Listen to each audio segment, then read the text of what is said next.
Welcome to Desert Wanderers, produced by Salt and Light Radio. If you're new here, we bridge the gap between you and the person in the pew next to you. I will be interviewing priests, religious, and laity in our local Boise diocese, asking questions that'll help you navigate your vocation and help build community wherever you are with whatever resources you may have. Let's build the city of God together.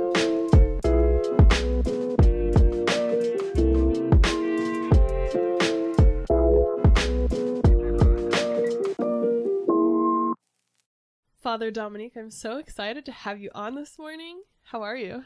Good to be here. I want to ask a different question. How is your peace? I'm always in peace. That's what people say, and I think there's no reason not to be in peace, in fact. Absolutely. Yeah. I interviewed Deacon Scott, and he was talking about there's a Hebrew saying, yeah, and that's what they asked, and I think it's beautiful. Well, first of all, we receive a peace coming from Christ, plus there's a lot of tensions in the world, but most of them I cannot take care of them, so... That's the one thing I think I've learned the most about being a parent. Yeah. There's chaos always. Yeah. And the more I stress out about it, it doesn't help anything. So Exactly. I might as well just let it be what it is. Yeah, and just be in peace where you are, and hopefully this peace is given to a few, definitely not to the whole world, but at least to a few. Yeah. At least your children. Hopefully. I don't know. I don't know if they feel at peace, but we'll see. So I'm really excited because I know you through Verbum Spei, and when I was first really, when my husband and I were dating and engaged, we spent a lot of time in your metaphysics class. This right. is how poor you. No, beautiful. Yeah. Not poor me. This was amazing. I loved those classes.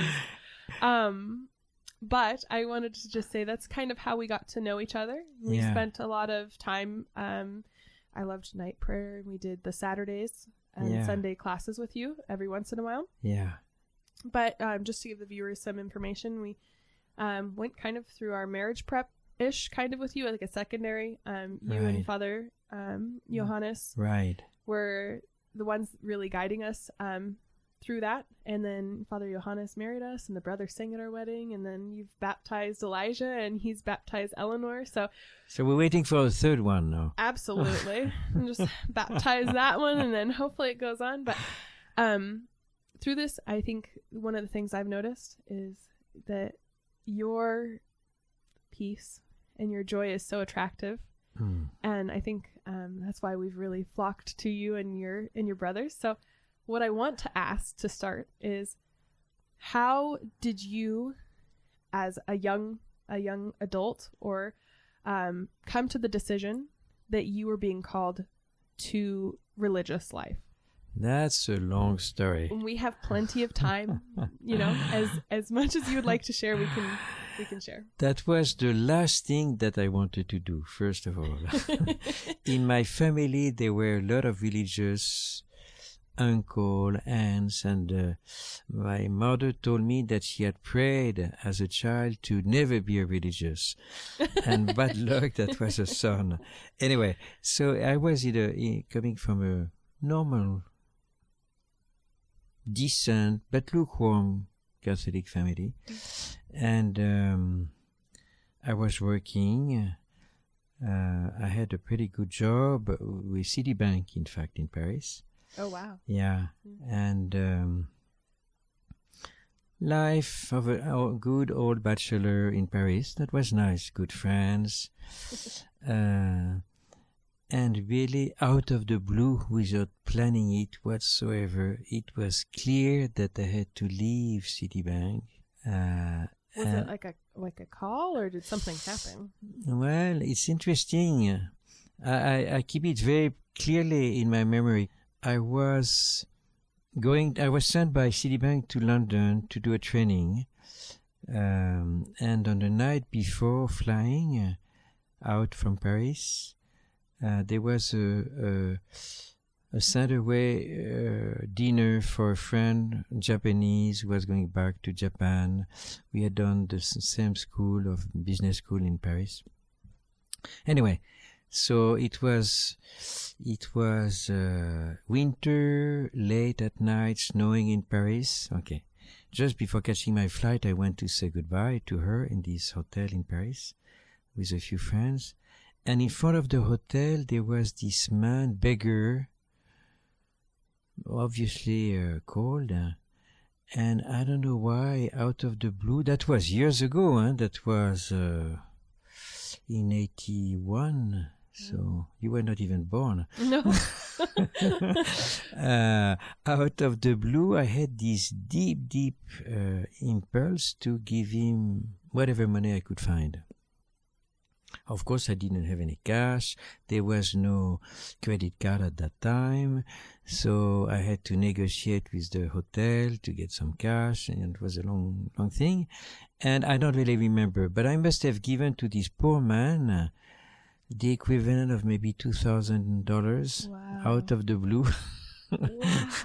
So the poor man probably believed that it was a monopoly type of fake money, but anyway, he was just stuck, and that was it. Then we had a little dinner, and then my flight was late to London. I arrived late. Early morning, around 5, I jumped out of my bed and I knew that I had to leave everything and enter religious life. I didn't even have a choice. I didn't think about it, but it was absolutely clear. And I think this is because of this man. Wow. Through whom the grace was given. So I called, when it was a little later, I called Citibank and I said, I'm resigning. I'm coming back. First flight. So they were a little bit upset, saying, to which competitor are you going? I said, I'm not going to a competitor, I'm going to God. I was the first Citibanker to do that. And then I called my family. I said, you're totally crazy. Anyway, so it worked. Yeah. So had you, at this point, did you know of any religious order? Or were you just like, I just have to serve? I have to enter religious life, and I had no idea where. At that point, did you think that you would be a priest or just a religious just brother? Just a religious, yeah. I didn't think of the priesthood whatsoever. So that's a good question, because I think in the U.S., how I was raised, and I think many of my friends have been raised, there's marriage and priesthood. Yeah. And the religious life is not very available to us. So in Europe, is that different? Yeah, especially in France. I cannot speak about the whole of Europe, but France, especially at that time, there was a real renewal of religious life, new communities, probably more vocations for religious than for the priesthood. Oh, okay. And what was in me at that time, if I remember, was not so much the idea of serving as a priest, was much more to leave everything for Christ as a religious. And again, not knowing what to do. Now, in France, when you resign from a job, you have to give, I don't remember, probably 2 or 3 months. Months? Yeah, right. Months. Before you can leave. So I was really upset because people were starting to ask me, what are you doing? Why? And I had no answer whatsoever. I was ready. And I had to wait for 2 or 3 months. I can't exactly remember. And it was interesting because there was a second sign in a certain way. My boss had to go and negotiate a contract in Italy, in Rome, for Citibank. And we had never talked about religion in Citibank. That's not really the type of meeting we have. Right. And he came back and said, I went to St. Peter in Vatican and I prayed for you. Oh, I didn't even know that he was praying. Wow. and I felt that I have to let you go as soon as you want. So after 2 weeks, I left. No. Yeah. Wow. Yeah. I was really a help. Were you at that point? Were you like, "Oh my goodness, this is becoming very real"? Or was it nerve-wracking to you, or were you just like? Not at all. It was very real from day one. I didn't doubt 1 second, not 1 second. It was very, very, very joyful.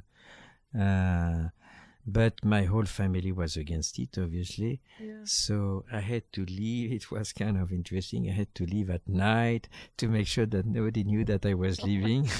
In the meantime, I have to find the right place to go. And in fact, I spent, because I really didn't know, I spent maybe a year in a committee which had hermitages in the mountains in France, where I really wanted to, like hermits, I really wanted to know what it was all about. And after that, I discerned that it was really, really clearly what I had to do, but in a more apostolic life, not purely contemplative, although I was really attached to the contemplative dimension. And it was always joyful. I had never 1 minute of doubt. It's so strange. So I guess for me, it seems like you had to have had a good foundation in your faith to even be able to get to the point where you were like, yes, this is. Yes, so and no. What did your? I mean, I had all my studies, to high school was in a Catholic school, which was good, clearly Catholic. My whole family was Catholic. They were religious all around, but usually I would run away from them. I was a Boy Scout, and as a young boy, okay. But after that, I had to work. I mean, I went to college in France, then I went to college in the U.S. Then I worked mainly in Africa as an engineer. And there, my faith, or the exercise of my faith, was pretty shallow. Mainly in Nigeria and in Libya, especially because in Libya it was not easy. It was totally Muslim. So then I came back to France after 5 years of work as an engineer outside of France. Then I went back to a business school, then worked for Citibank. So there was probably a deep foundation of a Catholic faith, but a very shallow exercise. So I guess the thing I would think of is the contemplative life. Yeah. For me is so foreign because we were talking about this before we started filming. It's like I was raised with technology. So was it easier? Do you think it was easier for you because you didn't have technology, or? I mean, clearly the technology part was easier because there was nothing. There was no cell phone. It was not even the fax at the beginning. Just the beginning, in fact, of the fax. So this part was clearly much easier, but there was still the attachment to the world. The world of France, the world of an easy life as a young bachelor in Paris, but everything was easy. Everything was extremely easy, at least at the beginning, for quite a while, and then after that there was probably much more. There were a lot of consolations at the beginning, and after that, which is normal, I had to enter in a more darkness, kind of darkness of faith, but which never led me to doubt. I was just wondering whether I should stay as a pure contemplative, and I sensed that there was a need not to just be in a hermitage, but to be able also to be at the service of the church. But I never thought of the priesthood at that time. It really took time. So the hermitage that you were in the mountains with? Yeah, in the Alps. I guess, did you take your vows there? Or? No. It was like, I don't know, I would call it today a school of life, where this community of hermits accepted to receive me for a while, like a guest. And it was really a time that I needed in order to swallow what I had seen in one instant. And that all came from the beggar. For me it's obvious, from this man. And what was interesting is that I had, from that moment, or maybe not immediately, but more and more, the conviction that because of this man I received the grace. I could have said no, I don't want to give you money. It was used probably to receive 1 or 2 coins, and he had received this huge amount of money, at least for that time. And so it opened me to the grace, and I had always the conviction after that somewhere in my vocation I would have to go to the poor, which didn't immediately work well because I was first in Texas, which is not really the poorest place. But then I asked to be in a poor place, so I was sent to the Philippines to start a foundation there. And then for different reasons, I had to come back to Illinois, which was not the poorest place either. Then hopefully it didn't last too long, and I went to India, which was really the great place for me. I stayed 16 years. So that was great, because that was really what I thought was the reason of my call, which was to be among the poor. Okay, so when you were in India, you were there for 16 years. Yeah. So this was the first time you said that you encountered the poor? Philippines before, I was already the poor. I mean, we were surrounded by a slum, but no, it was already an experience of working with the poor. I was doing in the Philippines quite a lot of jail ministry, and the jail in the Philippines was, at that time, was really horrible. So it was not the first encounter. It happened that I had a chance to meet Mother Teresa while I was still in Peoria in Illinois, but coming to France for whatever reason. And India, it was a series of circumstances leading me to start there a foundation.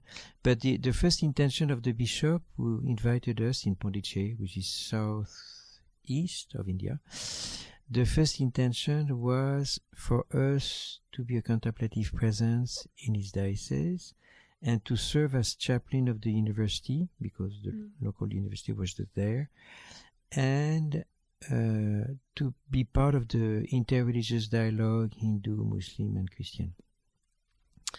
And then when I arrived there, I don't remember how it worked, but clearly people were telling me there's a lot of problem with AIDS, HIV, and nobody wants to take care of them. So I said, okay, then let's pull up our sleeves and do it. So it ended up being on top of the different apostolates that the bishop was asking from us, which was the university and the interreligious dialogue. It became a big center for patients with AIDS. So that was a big, obviously, encounter with the poor. And on top of it, we were very close to a village of fishermen. So again, a very poor village. And on top of it, it was at the time of the tsunami, at that time coming from Indonesia. So, okay, there was another experience of social work. And so it was a great time. So when you say that you had met Mother Teresa in France? It was in fact in Belgium. It was through whatever, yeah. So when you met her, was she the first, I guess, call to India? Or no, she didn't at all invite me or whoever. No, how it worked is that there's a priest who came from the Diocese of Pondicherry in India to give a retreat in Chicago when I was in Peoria, and I don't know how he heard about us, but came to Peoria just to visit. Oh, wow. Yeah. And then he went back to India and told his bishop, this is really the committee that we want, so invite them. So I went. But before that, my memory is coming back slowly. Before that, I had a chance, because of this call to be among the poor, when I was a young brother, before even being ordained a priest, before Texas, in fact, when I was still in France, I was sent to spend 3 months in Calcutta to work with Mother Teresa and her sisters. Oh, wow. So that was, in fact, now, to be very precise, the first encounter with the poor. Yeah. Wow. And I really loved it. Okay, so... It's kind of disorder, I'm sorry. No. The reason that okay, so I think the interesting thing about India and why my understanding, which could be very false or wrong, is that there's the class system, and so that's what makes the difference in the poor, right? Is because once you become ill or you're not wealthy enough, they kind of put you in different areas, and that has to do It doesn't have to do with the class system, or is that more of a religious thing? Or the caste system is a religious thing in any case, and the caste system is extremely strong, even among Catholics. Oh, really? Yeah. Okay. But the problem, the problem in Calcutta is not only a question of caste; it's a question of real poverty. At that time there were huge slums, and but even more than this, people just living in the street because they had nothing, not even a hut in a slum. So they were born in the streets, living in the streets, and dying in the streets. And that's where Mother Teresa really started in Calcutta, doing this work. And when I was there, I was mainly for 3 months working in the home for the dying, which was in fact dying destitutes, which was in fact as a volunteer, which was the first house that Mother started in Calcutta, called Kaligat, and I really loved it. Then I had to go back to finish my studies in France and then was sent to Texas, which was really not exactly the same type. Do you think as you were going through these years, was it harder to, maybe I'm being too hard on Americans, but was it harder to deal with Americans? Because you noticed like the wealth, maybe in that, and I'm not saying like people are super wealthy, but I'm saying even the poor are much better off than the poor in India. So it seems like our problems probably are not as...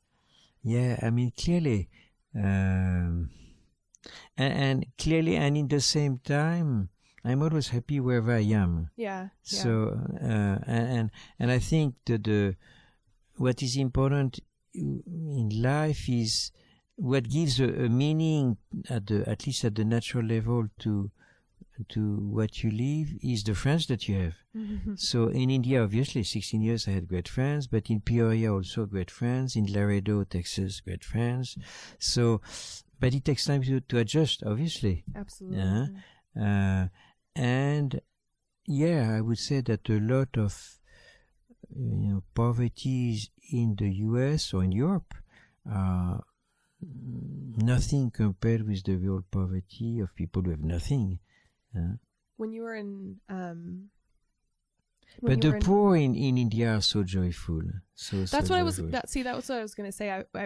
My question is, I wonder, even if they're in, so the poorest of the poor in India, do you think that they're both spiritually poor and physically and economically poor, or is it that they're still joyful in their poverty, or how does that, I guess, compare? Because I think what I would say about the United States is maybe we're not as, physically or economically as poor, but we're spiritually. Talking clearly. for myself, I'm more spiritually poor, I think.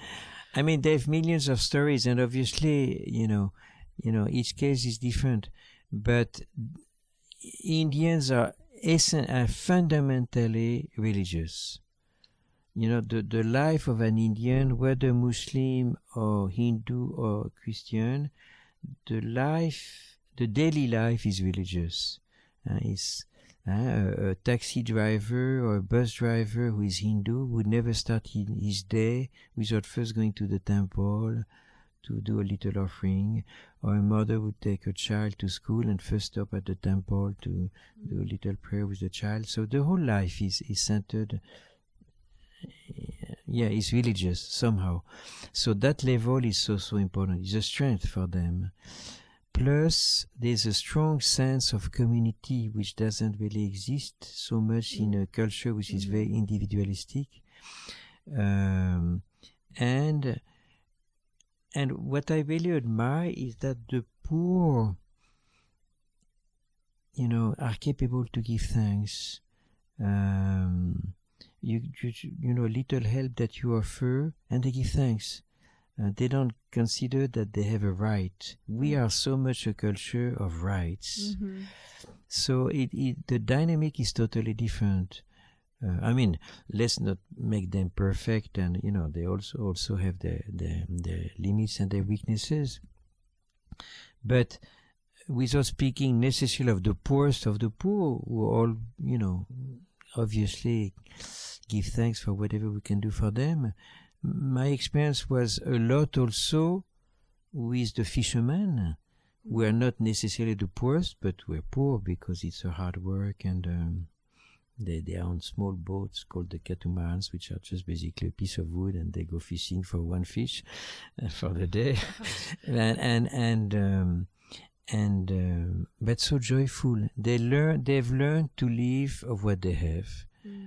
And they help each other quite a lot. I mean, I would have thousands of stories. And I was very, very touched by the patients with AIDS. We had men, women, and children, orphans, with all of them with HIV. Amazingly joyful and capable to die, peaceful. We had a lot of death at the beginning, lot of death. And I mean, it was a great lesson for me. I learned a lot from them. I guess so. It seems like much of your time in India, and obviously your time as a brother, had to deal with death. So, I mean, clearly. I think, obviously, but yeah. I don't know. I think that's really interesting because it wasn't until Elijah, my son, was born that I actually realized, people are born and people die. Yeah. And not in a bad way. I've told you this before. I contemplated death, and not in like I said, not in a way that was bad. It was just like, wow, this is a fact of life that I didn't accept before this. So I think, how were you able to see so much of that? I mean, I don't know. I guess I don't even know what question I'm trying to ask, but it's like you're seeing death, but it's also like you're seeing people die joyfully, and you're seeing them accept your help. And I guess, how did that impact your relationship with God, and how did that? You know, the first real experience of death was when I was as a volunteer in Calcutta with those in the home of the dying, destitutes. And at the beginning, you know, when you're a volunteer with the Sisters of Mother Teresa, they ask you to help, but they really, especially for me as a religious, they were really trying to protect my own spiritual life, and, you know, telling me, don't work too much, keep your time, and so on. After a while, they say, okay, why don't you help more? Which means that I would spend quite a lot of time, the whole day sometimes. And sometimes I had to miss a time of adoration, or which I would have liked to have. But my experience was clearly at that time to spend a few hours just beside somebody who was dying silently was really similar to a time of prayer. Of course, choosing to live it in faith, but it was really the same peace, the same silent encounter with a suffering member of Christ and dying member of Christ, and the same inner reward in a certain way, not consolation, but it was clear that it was a time with Christ. Yeah. So that was so important for me. That was kind of the first experiences. After that, I had it in different ways, but multitude of times when we started this center for patients with AIDS, because there was no medication, so a lot of death. Yeah. Did you, at that point when you were working with those patients, were you a priest at that point? I was a priest, yeah. What about the time when you were with No, Teresa? I was just a young religious. Yeah, because I was wondering if you were administering last rites to the well, people that were dying. In Pondicherry, in India, I was a priest, but we had most of the HIV patients were Hindus. Oh, okay. How did that affect their faith? Do you know? Because, I mean, obviously there's a difference. But... Yeah, clearly. I mean, they usually, I'm not speaking of the children who obviously were born with HIV and had no, but the men arrived with guilt And the women, they often arrive with anger because they were contaminated by their husband. But the center that we started was really a place where they could be surrounded by love. And there were some Indian sisters, nurses, who were taking care of them that they had found. And they were really, it was a very peaceful place. We as religious community would spend quite a lot of time with them. Maybe not during the day because we were busy, but we would organize time in the evening, to be with them. Plus, when needed, we had to wash them and feed them. Mm-hmm. So the brothers were pretty given there. And in a certain way, we were developing friendships with them, really. So when they were dying, it was really a friend dying. So of course, the first ones, we were not used to it, so it was a big thing. We would pray around them and spend time. And unfortunately, it didn't last that much because there were so many that we didn't have time to give so much time to each one. But again, I have so many different stories of some of them dying and so dying in a state of thanksgiving, really. It was so beautiful. But some of them, for some of them it was hard, again. There were a few who committed suicides, and so it was not necessarily always easy. Did the medication, by the time, when you were still there, did the medication get better? Well, it became free, so they could all have medication. Wow. I think the most difficult was probably the children, the death of a child, Oh, yeah. I think in general, I don't know if it's just because of time, right? When someone older dies, although it's sad, it's just like they've lived a life, Exactly. And I think there's something that you feel robbed when you see a child die. Absolutely. But the children that I've seen dying, they have always been so peaceful, amazing. I don't know. I mean, I don't know much about what it would look like to have AIDS as a child, but are they able to play or at all? Or sure. I mean, all of them were born with HIV, which is not the case now, because now you can treat a woman when the child is in the womb, and normally they are born negative. Right. But at that time, not yet. And they had a quasi-normal life. They were going to school. They were playing cricket. Were they only coming to you on the point that they were dying, or no? Oh, okay. No. Sometimes they were coming as a baby. Mm-hmm. So in fact there was a volunteer. She's here with us now for a couple of days. From Texas. Wow. And she was the one taking care of them. Wow. She gave 7 years to do that. Wow. She's here just with us now in Boise for a few days. Wow. And she was an amazing mother for them, taking care of them, organizing their schooling, organizing everything. Did you have a lot of volunteers when you were there? We had quite a few, but they would come for a few months or for 6 months maximum. She stayed, I think, 7 years. And she did an amazing work for them. And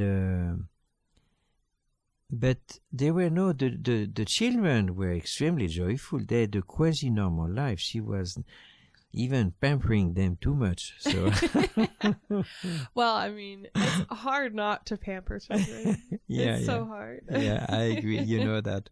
Yeah, especially when you know that they are sick or their parents have died. Yeah. Some of them were coming from a very, very difficult situation, rejected by their family because of AIDS. So, yeah. And then the adults, were they also living a normal-ish life? No, usually they would come very sick, and some of them extremely rejected. And I remember one. The taxi came with his father-in-law, and the taxi didn't even stop, and he just pushed him out and said, "No, never come back." And so we found him on the ground. Oh yeah. So some of them had a very, very, very deep psychological wound, in the sense of being so rejected by everybody. So what was it like to encounter people of other faiths and other beliefs, and how were they open to your help? Yeah, they would come to mass if they were. The children would always come to mass, daily mass. Right. No choice. And for the adults, when they were capable to be out of their bed, they would very often come to mass or stay for a time of adoration. I remember it's not exactly with them, but when I first arrived in Pondicherry, we had to build the monastery, so I was still living in the bishop's house, besides the cathedral, and I would go every day. There was a time of adoration, exposition of Blessed Sacrament in the cathedral, so I would go. And every day there was at the back of the cathedral this poor man, half naked, bare feet, praying. So one day I said, I have to ready to talk to him. So I talked to him and I said, "Do you need a shirt? Do you need anything?" It was my first encounter with India. I didn't really know what to do. And he said, "No." I said, "Do you need anything?" "No." "Are you Christian?" "No." "I'm Hindu." So I said, "What do you do here?" Then there was Blessed Sacrament exposed. "What do you do?" And I will always remember his answer. He answered, "They say that it is God."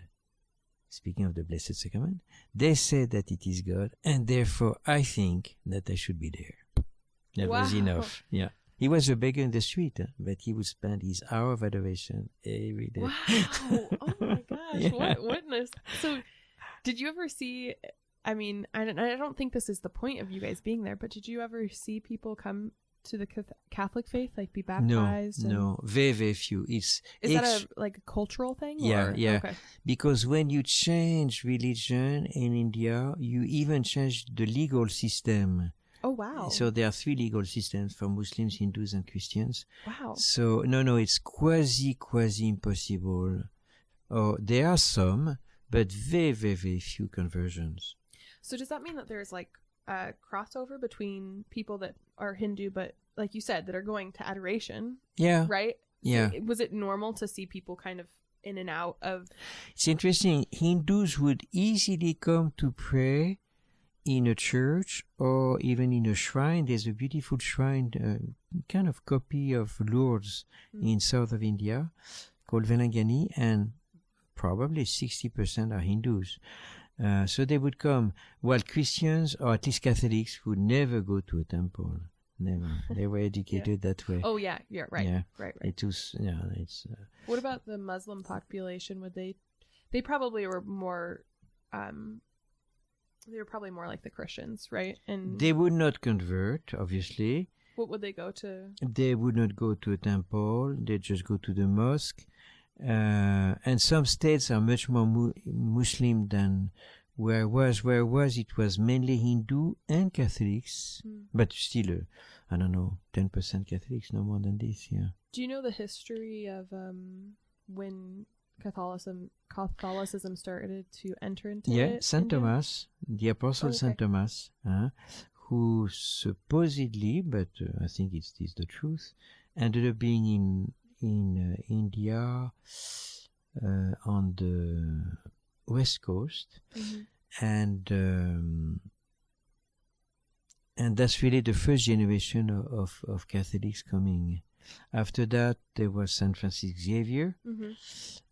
After that, there were the French mission of Paris, at least for the south, then the Belgian up north.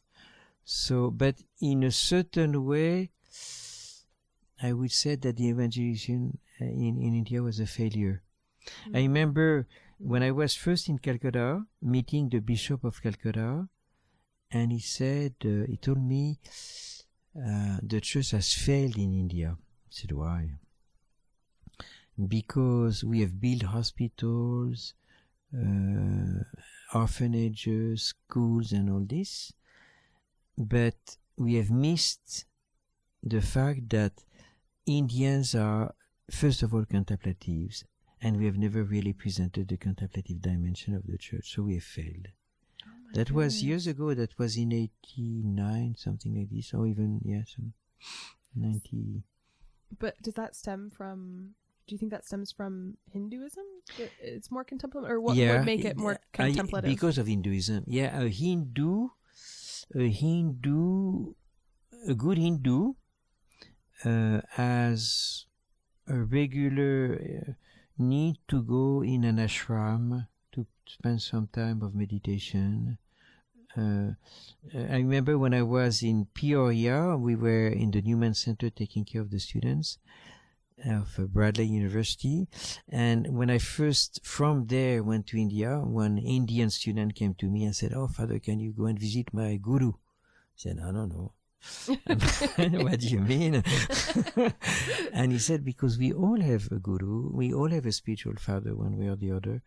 So there's a deep contemplative tradition in ashrams, and therefore those, what we would say monasteries, but it's not exactly the same, where in the same way there was a tradition for a man who would have already had his children, settled down, married, to live and live a contemplative life.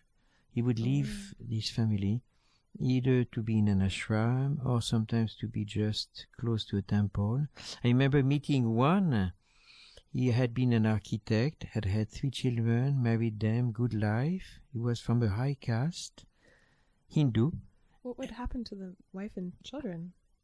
Children were married and would take care of the mother.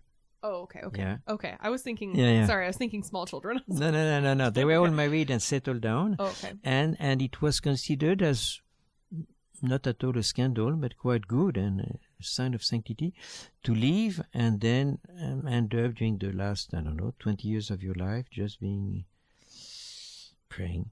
Wow. Yeah, it is very, very, very Indian, deeply. Okay, so you've been to many countries. And I think everywhere. You think, oh, that's amazing. No, I don't like it. What, I think, what country do you think has...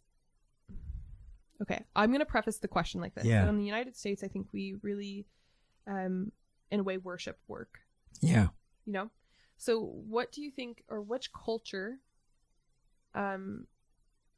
has done the best, or does the best about making their daily life religious or Catholic? Well, I'm kind of biased. I was going to say, is it India? Because I was thinking India. India, the religious level, clearly. Yeah. But not Catholic.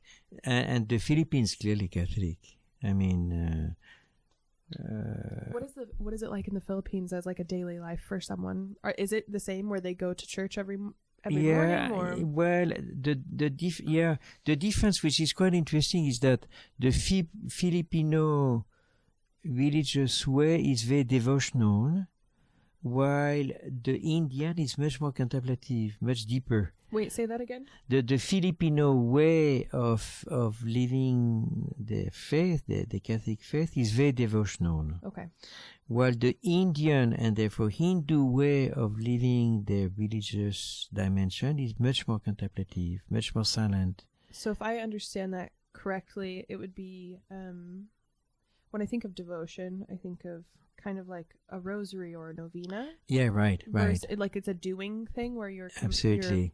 You're like not like co-create. I mean, obviously, like thinking of like having children is like co-creating, but like what's the word I'm looking for? Co-redeemer, co-working. Just you're working with God. Yeah. Whereas like contemplating is just being with Him. Yeah. Thinking and being and. Yes. Would it be praying? I mean, because the difference I think is slight in that when you're doing a novena or a rosary, and even though that's devotional, it's also praying. Sure, it is praying. It is praying, and it is praying with words, and which obviously God can receive because Christ gave us the Our Father when they asked Him teach us how to pray. So using words, but the contemplative dimension is much more a silent encounter. Is much more a silent development of friendship with the person of Christ, made possible by the incarnation. So it's something much more silent. Now, the difference, obviously, with a Hindu type of so-called contemplative life is not really the encounter with somebody. It is much more the encounter with self, trying to discover how the self is in fact divine. So it's it's not within a relationship. Right. But otherwise, when you go to Africa, Africa is extremely religious also. Yeah. That's one place I would love to take our children and take Aaron and go and visit. Yeah. There's many countries that Aaron and I would like to visit, but I think on my list would probably be first, I would love to go to Rome. Yeah. But then after that, I think Africa would be really Africa, cool. there are some countries are easier than others. Some are very Catholic. Yeah. All around the world. Or, sorry, I should also say the Jerusalem would be really cool. Or yeah, it is, but Jerusalem is such a clear sign of division. That's for me, it's the hard part of Jerusalem. And when you go to the Holy Sepulchres, you have a clear understanding of how much the church is divided. There's all the different denominations which are there, or the different liturgical dimensions, and they could not even agree among Christians on who would have the responsibility of the key of the door of the Holy Sepulchre. So it has to be a Muslim, which is such a scandal for me. Anyway, that's a detail, but I was going to say the thing about Jerusalem, and in Christianity, the history of Christianity in general, in a part of it, you're like, yes, the details matter, and yes, that there are certain hills to die on, but then again, it's just like, then we're missing the unity part, and it's I think a very sharp blade, I guess, where you want to take it so seriously, but you also need to be Christ-like. I don't know. It's I think it's a hard. I think that in that question in itself is really hard for Christianity, and I can see why it's divisive. Other countries, Lebanon was such a beautiful religious culture, really beautiful. So if you were going to recommend a place, because Aaron and I obviously would have to spend a lot of time saving to go somewhere, right? It would be a big feat. Depends how long you want to go. Yeah, I don't know. That's the other thing. It would just really depend on what our jobs are and everything. But I will make a little joke, but it's not a joke. When I was in New Zealand, I was there for a couple of years, and we went to do a mission trip with the students in a small island, small atoll, in fact, which is you have to fly first from Auckland to Samoa, which is about 3 hours, I don't remember. Then you have to take a boat for 48 hours, or a little bit more than this, maybe 60 hours. And you have this little atoll in the middle of nowhere in the Pacific. Perfect atoll, perfectly circular, beautiful. The whole community is Catholic. Wow. So you could go there. Yeah, that would be amazing. And they have a church in the middle of the atoll, which is a huge church. And every day they ring the bell for the Angelus. Oh, wow. 3 times per day. The whole atoll prays is on its knees. So you should go there. That's a great place. Okay, so this is the thing, I think, as a Catholic, as an American Catholic, I think one of the things that I desire, and maybe I'm part of it, I will say this, part of my desire is a fantasy, and that I don't know if I actually got what I'm looking for, if it would be what I was really looking for. That's okay. But, in a perfect world, I would love to live in a community where they prioritized God and family and like this community time more than work. And in a way, I think Aaron and I are trying to do that, but it's hard because Yeah. as a married couple in our vocation, we have to worry about all the little details, you know. Sure, yeah. So Plus, don't forget what Saint Dominique was saying when he was starting foundations all around quite quickly, and some were criticizing him, saying, this is not prudent. In a certain way, Mother Teresa was doing the same thing, and his answer was always the same: it's not good for the good wheat to stay in the same barn; they get spoiled. Meaning, what Pope Francis was reminding us, we have to be missionaries. yeah. We cannot live in our nice bubble with only nice people. That would be a dream, but that's called heaven. Yeah. And that's what I was thinking, actually, as I said that. I was like, yeah, that's probably like the reality is that's not on earth. No. You have to go out and bring the light where there's darkness. I think as a parent, I try to create that bubble because I want my kids to grow up with that foundation. No, sure. But at the same time, I understand what you're saying. Yeah, I understand what you're saying, and I think right now I'm like, well, it's just not prudent for the moment. It should be a bubble open. And I'll give you an example which for me was very striking.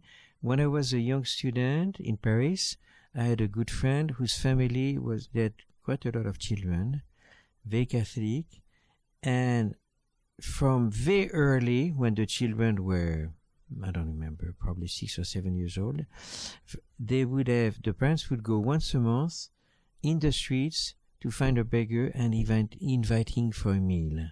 Oh, that's beautiful. And then after that, when the children became adults, they would do it also. Yeah. So they kept the tradition every month. And out of this family, I think 4 of them are religious. Wow. Because the bubble was open.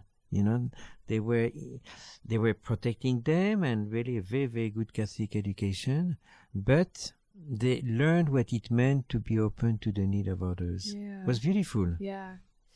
Okay, so kind of a side note. We'll go back to your story in a second, but I think when you're interacting with families or even your own family, what traditions or practices do you think families should implement to have their children keep the faith?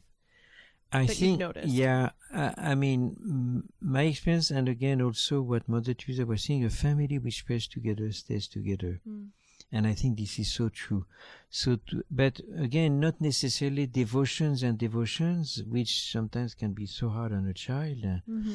But rather, I would say, I would add to what Mother Teresa was saying, I would add a time as a family where they enjoy, through the Gospels, through the Scripture, they enjoy admiring Christ together.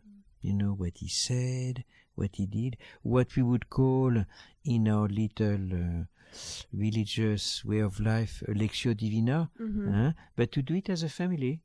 That's a good idea. To take the Gospel of the day and with a child try to understand what is Jesus saying, why does he do that, and what does he want from us, and so to help them see that Christ is very real and not simply somebody who lived 2,000 years ago and now today we supposed to pray this or that in order to be in peace with him. That's actually so funny you say that, because I think that's a lot how I grew up. Yeah. And not for the lack of my parents.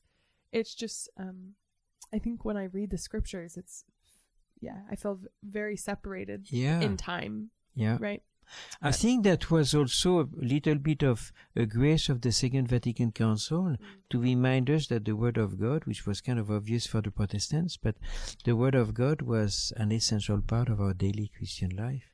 Yeah. If the listeners go back, they can listen to my podcast I did with interviewing me and getting to know the podcast. Yeah. But my mom, so she was, I told Hope when she was interviewing that my mom actually was Protestant. And I said the biggest gift that she ever gave me was she became Catholic because she knew my dad wouldn't be Protestant.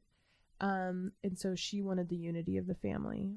And so that's the gift that she gave me. But the one other gift that she gave us is she would get up at like 4 or 5 in the morning and do an hour devotion. And I'm sure some days it was less time and more time when she could, but she really had that personal relationship.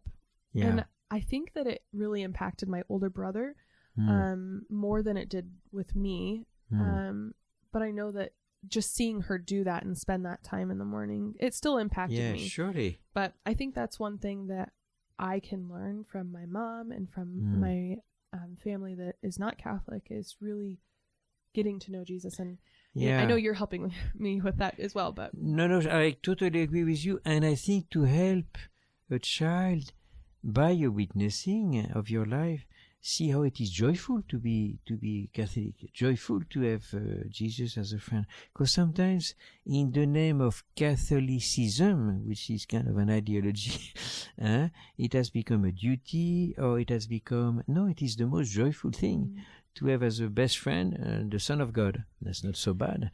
This last weekend, we did the family adoration at Sacred Heart. Yeah. And at the end, there was kind of a lull. It was past the family adoration time, which ends at 11. Yeah. And I think it's like 11:10 or 11:15. The person that was coming for adoration next was late. At night? No, in the morning. Oh, okay. In the morning, yeah. Yeah. And the best part was I got 15 minutes by myself in there with Jesus. And I mean, Elijah was going crazy and doing all the things, but it was so nice because I knew in that moment that I didn't have to worry about anyone else complaining about Elijah, and I knew that God wanted to see Elijah, and he's not in an age where I feel like he needs to obviously I want him to know and see and be known, Jesus, but he also is 2, so he's gonna run around and do things. And but it was so nice to be by myself in that moment because I didn't have to worry, is he distracting someone else, is he, or does other people think that he's not being reverent enough? And obviously I have limits on where he can go, but it was just so nice to just be like, this is where I'm at, Lord, and you can just see me where I'm at. And this is it was what really we beautiful. Need, and I think a child is so, the heart of a child is so easily open to the grace. Yeah, I'm always so surprised when the kids go in there. They'll give me a solid 15 minutes of stillness, like stillness and just what's going on and what are. I remember it was. I have again so many experiences of this, but I remember it was one year I was giving a retreat to the Sisters of Mother Teresa in Russia, in Moscow. Oh wow! No, that's okay, and they take care of handicapped children, mentally handicapped there at that time. And one, his name I still remember, Sasha, was a beautiful young boy, but very mentally handicapped, couldn't stand still for 1 second. He would jump from one table to the chair, then to another chair. And the sister in charge, and he was Catholic, which was rare there. So the sister in charge said, Father, he's Catholic, and you hear his confession. And you can, and I don't speak Russian, so she had to translate for me, which was possible. And so you can imagine the 3 of us jumping from one table to the next in order to be able to follow him, the 2 of us. Anyway, it worked. And at the end, I gave him as a little penance, you go to the chapel and you say thank you to Jesus in front of the tabernacle. Okay, that was more than enough. And he stayed half an hour standing still. And the sister said, I've never seen him doing this. Never. Wow. So he must have received a mystical grace because he stayed just looking at the tabernacle. And so for a child, the presence, the Eucharistic presence can be very, very, very strong. I agree with that. I think it's also good because as you grow up, if you're not exposed to it, I think it becomes harder and harder to sit with Jesus. Yeah. And I think that was something I really had to learn in college, was how to sit with Jesus. Yeah. Because we become self-centered with age. Oh yeah. and we expect something. Well, when we pray, it's not for us. It's first of all to please Christ. Yeah. There was an experience that we had when I was in New Zealand, and again in Boise also, organizing adoration for children. And I think one took a picture, in fact, of this child in Boise at the end of the time of adoration, we bless each one of them with the monstrance. And the child smiling, he was 6 or 7 years old, smiling as if he was Jesus, seeing Jesus face to face. I've never seen such a smile facing the Eucharist. And I had the similar experiences in New Zealand. And in New Zealand, we asked them at the end, a little bit of debriefing, how was it? And this child, same thing, smiling up to his ears, saying, I've seen Jesus. It was so good. Yeah. Oh my God. So you, beautiful. an adult, would never do that. Would never say that. I never seen an adult. Yeah, by themselves, right? No. Yeah. Well, I think as you get older and you get responsibilities, it's so hard to focus. Yeah, it's so hard, and I know you lose your simplicity, I guess. I think the one beauty about having children is I'm so constantly stimulated that when I go and I have a couple of seconds. Granted, if I was there for 20 minutes, 30 minutes, I probably would start to wander. But the time that I get, I'm like, I want to say nothing. I just want to look at you and you look at me and just like do nothing. Exactly. Like, this is where I'm at. Yeah. So in a way, it's like a forced contemplation where I just, yeah. But I definitely learned that as a, when I was at Belmont, I had a friend who was like, the goal is to just stare. Just stare into the presence of Christ and have him look upon you, right? Be attentive to him. And when you try to explain to a child what is an act of adoration in a simple way, he does immediately understand. Oh, yeah. You do that with an adult, it takes 2 hours. Yeah. Yes. So a child is so open, it's so beautiful. Yeah. And I think that what a child receives at a very early stage, being there in front of the Blessed Sacrament, doing little acts of adoration, little gestures of love, will stay in him for his whole life. Huh? Mm-hmm. It's really preparing the future. Yeah, I'm very blessed that Aaron works and that we're able to take the time. I need to be better about going to daily mass and to getting to adoration, but I'm very glad that as a family we're doing the family adoration brunch, and it's once a month. It's once a month that I'm obligated to be at the church for an hour and a half, you know, to have it open for people. So I think that's a very big blessing. Mm-hmm. So then, okay, so back to India. Yeah. So you were there for 16 years. 16 years, and very quickly I started building the monastery, and very quickly, a few months later, starting building the home for the dying. Mm-hmm. And it was very hard at the beginning with the locals, the villagers, because they were not accepting the fact that we would have AIDS patients. They were very hard. They would, dig a trench in the road so that the ambulance wouldn't go. Oh, wow. Once we were burying so many, we were squattering all the local cemeteries, and at the end we were burying them on the beach, and they would push the ambulance in the sea. I mean, it was hard at the beginning. Wow. And then the tsunami changed everything, because when the tsunami came, our whole village was underwater, and because we were a little higher, we became refugee camp for the fishermen, and who was cooking for them? The women with AIDS. So they were cooking rice and rice and rice every day. So then it totally changed the dynamic, and then the fishermen became so good. They would take the children fishing, they would take the swimming. So it was a great, and on top of it, we would use a lot as volunteers. We would receive as volunteers the students, university students, Indians. And at the beginning, I had to tell them, you come and wash with me this patient, or one was dying. Okay, we have to dig a tomb, and it was, in a certain way, unheard of for an Indian to wash an outcast HIV patient, to dig a tomb and bury him. I mean, they were so scared at the beginning. And now they're grown up, they're married, and they have children, and they all said those were the best years of our whole life. because they learned to do all those things. Yeah. So it was such a great experience. When you had volunteers from other than from India, Yeah. was it hard to? Did they have issues with working with the poor, or? It was an amazing grace for them of conversion.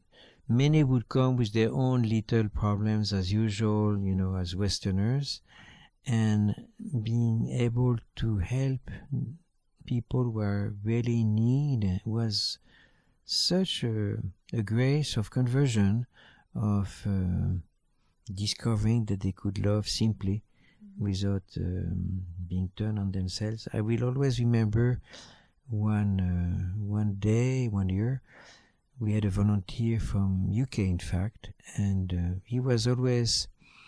No, that day he had a headache apparently and was asking me, "Father, can you give me this? Can you give me that? I'm sick." And I really didn't have time because I was taking care of the patients. So finally there was this little boy with AIDS who looked at him and said, "Nick, you don't know what it means to have suffered your whole life. So stop bothering Father." That was a good correction.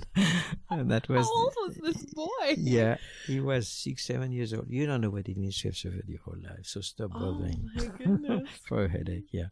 I bet that still stuck with him. Yeah. Yeah. So it was endless good experiences. It was one blessing after the other. The finger of God was constantly there. We were building. Sometimes I didn't even know how to pay the workers, and just at the last minute the check was sent. Oh my God. Yeah, amazing. So after you left India, did you start working with Verbum Spei where you're at now, or when did you start? After that I went to New Zealand as kind of a chaplain and teaching. Wait, hold on. So were you part of Verbum Spei in India? No. Okay. No. Okay. Sorry, I just wanted to clarify. No. So after India, I went to New Zealand, where I was working mainly as a chaplain and teaching in it was called the Catholic Discipleship College. Mm-hmm. Okay, where there are in fact quite a few vocations. Yeah. And all the Kiwis that we have come from there. Yeah. Plus a few sisters also.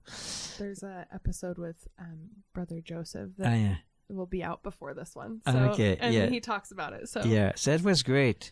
I was still traveling a lot for the Sisters of Mother Teresa, so I would be not even part-time in New Zealand, maybe 2 weeks per month, and the other 2 weeks I would be all around giving retreats. So when you were working were you connected with the sisters? Yeah, I was.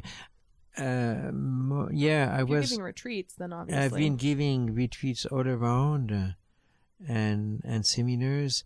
At the time, Mother had asked me to take care in a special way of the Contemplative branch, which I did, and after that, I got a little bit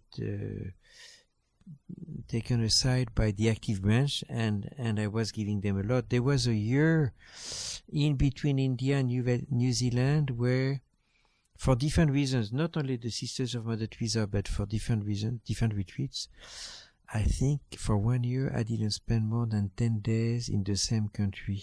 That must have been hard. That was hard, yeah. So, and I don't really like to travel. So this is the person that's always traveling. I really don't like. Now I'm so happy to be more stable in Boise. Mm-hmm. Yeah. So after that, then I came to Boise. So how did you get connected with Boise in the first part? How did that come on your radar at all? I was in New Zealand, and because of those vocations which were coming from New Zealand, and the church is not necessarily easy to deal with in New Zealand. It's very liberal, and for different reasons, and also questions of visa. I couldn't stay so long. I was looking for a place where I could start a place of formation for English speaking, and obviously I thought about the US because I had spent 5 years in Texas, 3 years in Illinois, and I was coming once in a while to give a retreat, and once I came to give a mission in Oregon, and parish mission, and the couple taking me back to the airport. At that time, we were not even Catholic. Roger and Gail Batt. Oh. They were not yet, and while driving, I said, "What are you doing?" I said, "I'm in New Zealand, but I'm looking for a place in the U.S." And Gail, who was working quite a lot with Bishop Peter at that time, I said, "Okay, let me call him." And Bishop Peter said, "Yeah, I would be interested to meet him." And I said, "No, I cannot because I'm flying out again back to New Zealand, I think, or somewhere."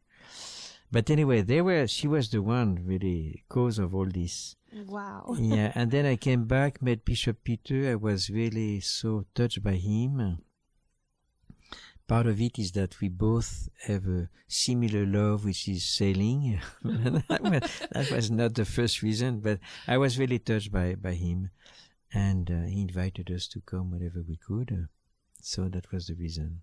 Okay, so you... From a non-Catholic couple to a bishop who was sailing. Okay, yeah.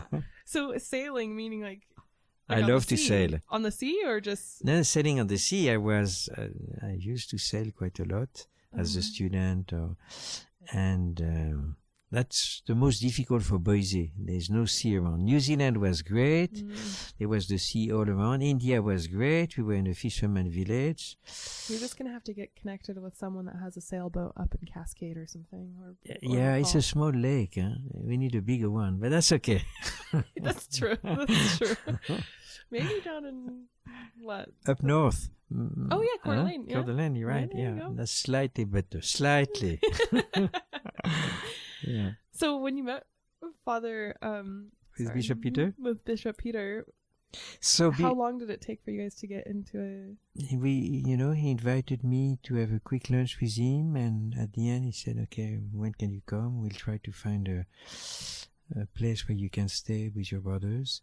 So really I was so touched by him. He was so, I don't know, at all level. I was going to say, I don't think I've ever met anyone, and not just because he's our bishop, but everyone I talked to, I've only met him briefly, a handful of times, personally. I'd love to talk to him sometime as well, but I don't think I've met a single person that says they don't like him as a person, on top of him being our bishop. Yeah, amazing as a person, really. He's so personable, though. Exactly. He met my in-laws for Eleanor's baptism. He was at Verbum Spei for a meeting with you, I believe. Yeah. And he saw my mother-in-law has a tattoo of it's a 4-leaf clover with the Irish flag because she's Irish. Yeah. And they just started talking about Ireland because he's so personal, so simple and direct and deep. Yeah. And humble. I don't know. All the qualities that I don't have, that I really admire in him. Well, I assume that's probably why he's a bishop. Yeah, exactly. Poor him. I would hate to do what he does. But anyway, so we started I think it took a year somehow and we started by helping in St. John. Was it, is that still called the Trinan House? Yeah, I think so. Yeah. And it was kind of providential because the priest was leaving for a new assignment. There was nobody to replace him, or the one who was supposed to replace could only come a few months later. So we were basically parish priest of the cathedral for a couple of months until the new one, Father Marius, would come. And then we were kind of helping as his vicar. So it was great. It was a great chance to be exposed to the local community. Cathedral was the best place. Yeah. So it was great. And when you interact with the community, obviously you were doing Bible studies on Monday, Tuesday, and then metaphysics on Wednesday. Yeah. So basically when we met you in 2020, then were you still fairly new in the area? Yeah. So when you came into Boise in 2020, or was it 2019? 1st of April, 19. Okay. Yeah. And COVID started quite quickly after. I don't remember a few. Yeah. Like April, I think, of 2020 or something like that, or March. And we had those metaphysics classes every Wednesday. The house was packed. Well, we were supposed to have a distance between each one. I love that house. For anyone that doesn't know, the house is fairly old. I mean, yeah. In Vegas, I love this house. I know, it's beautiful. Yeah. People don't make houses like they used to. I'm listening to this book. It's actually by a Catholic. He's an architect, and he has a book called Strong Towns. And one of the chapters is about how when you had limited resources, we used to build from a limited resource. Right. And so they wanted something that was timeless and beautiful, and they would put all of their effort in building these beautiful houses that had so many purposes. Right. Because they knew that they only had one shot at building it, and they wanted to make it beautiful, and they wanted to make it something that lasts for years and years and years. Yeah. So anyways, that house, the best part about it, and I was like, I want a house that has this, because it would have the room and then the parlor in the back, and you would open the wall, right? And so you could fit people. It was a great house, and even for us as religious, there was a deep sense of community because we were all together. People, I mean, I love now where we are because we can really extend our religious life to others, and it's more our life, in fact. But I loved it, and it was packed every Wednesday night. Yeah. Granted, you were closer to a college, and there was free dinner afterwards. So, and sometimes free wine, so that helps.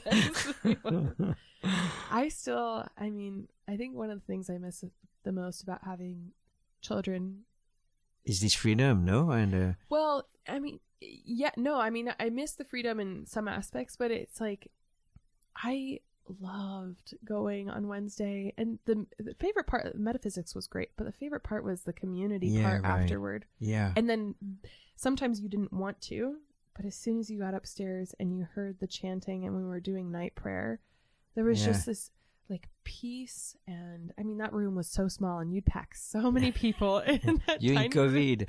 During COVID, but it was the community aspect of it was really beautiful. And I think as the brothers and religious, I think that's the most attractive part, is the community that you build through that. Yeah, the community and young brothers, they're all young. I'm the old one in the whole thing. And it's a great community, and I don't know why they all come to metaphysics, because it is so hard. I think they come for the brothers much more than for the teaching, but that's okay. That's fair enough. I think the beautiful thing about metaphysics is, even if you get a penny, out of what you're saying, if you're or just like 10% of what you're saying, it enriches your life so much more fully. I agree. I totally agree. Yeah, I agree. And I've done this so often and everywhere, and it's always the same. The intelligence of people open up. They sense that there's something important, which is kind of attracting. Yeah. Well, I think we're hungry. Yeah. You know, there's something that maybe in our culture we don't live in reality as much, my generation. And so the fact that when we talk about metaphysics and how it engages our senses.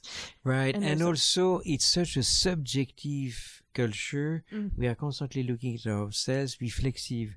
While metaphysics opens you to the other one, and then you find a stability. While in us, it's all our little problems, our feelings, whatever it is. And it's quicksand. There's no stability there. So there's a sense of touching a rock. Yes. Well, even when you're talking about knowing a friend, right? Or experiencing someone.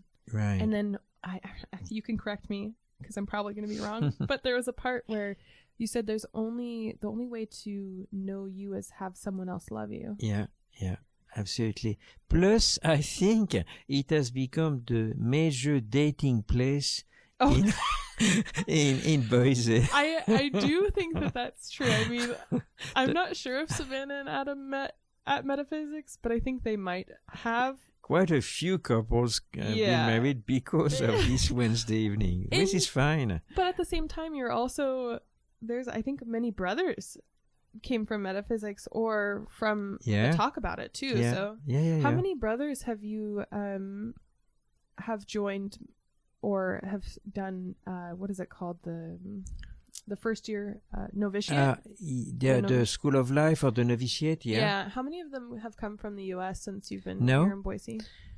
No, we are, how many are we? We are 11 plus, 11, and out of which 4 Kiwis, 2 priests who are foreigners, including me, 6 or 5. 5 come from the US, from Idaho, in fact. That's amazing. Yeah. And there's a few more who are knocking at the door. So, yeah. And what does the process, so we haven't really talked about this much, but what does the process look like for a brother? I mean, it depends. Each one is different depending on, where is his background. But we like to have a time of School of Life where they're really free to, in the same time, receive a good, hopefully, Catholic formation in depth, but they are free still to discern what they want to do with their life. And School of Life can be a few months or can be a year.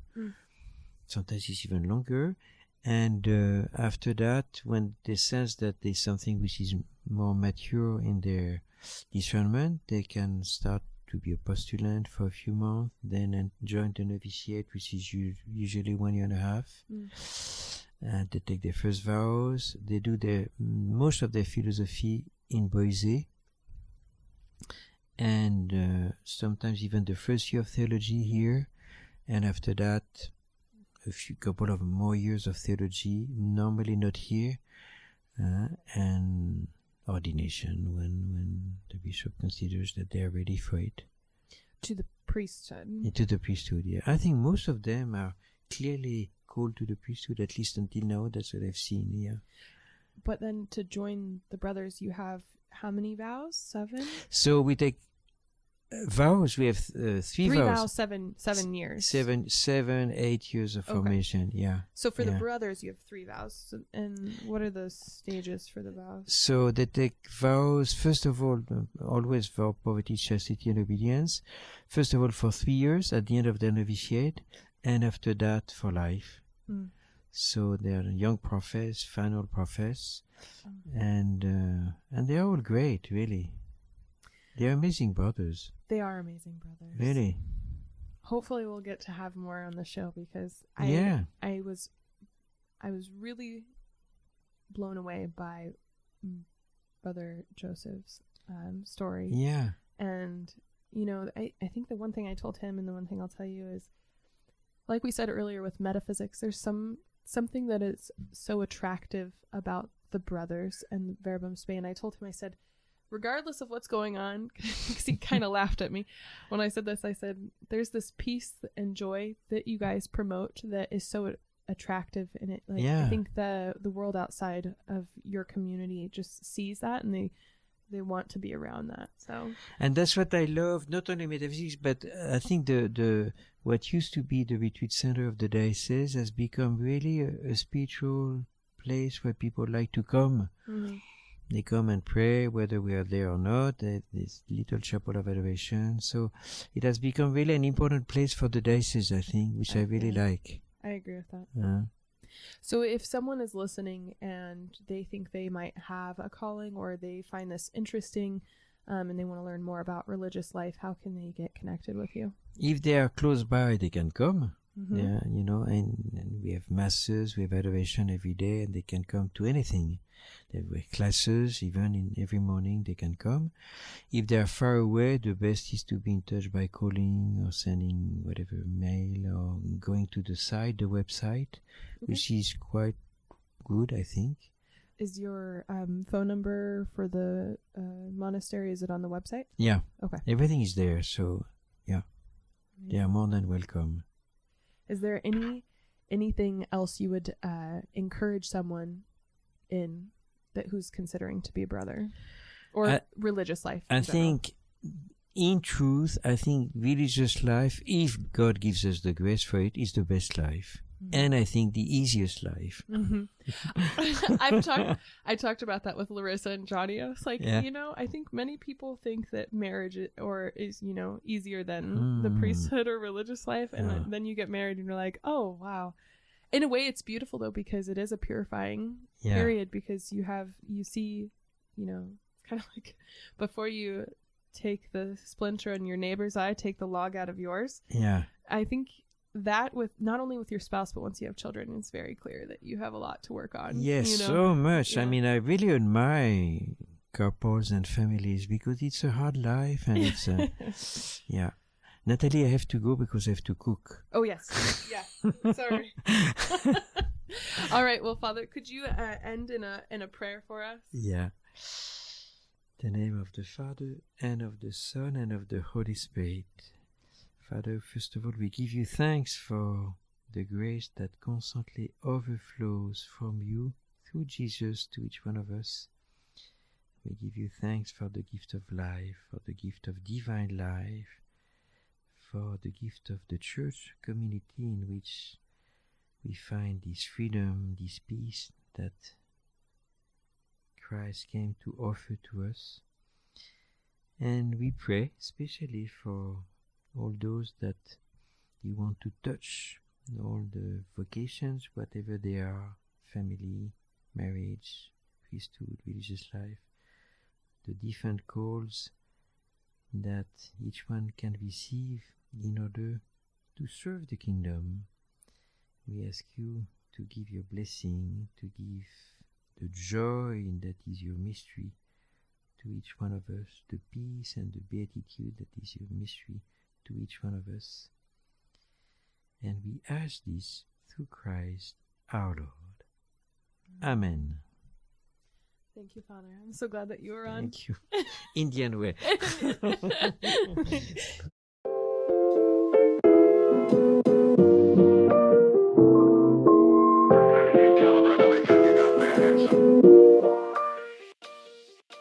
Thank you for tuning in to this episode of Desert Wanderers. If you liked it, give us a thumbs up as well as subscribe down below.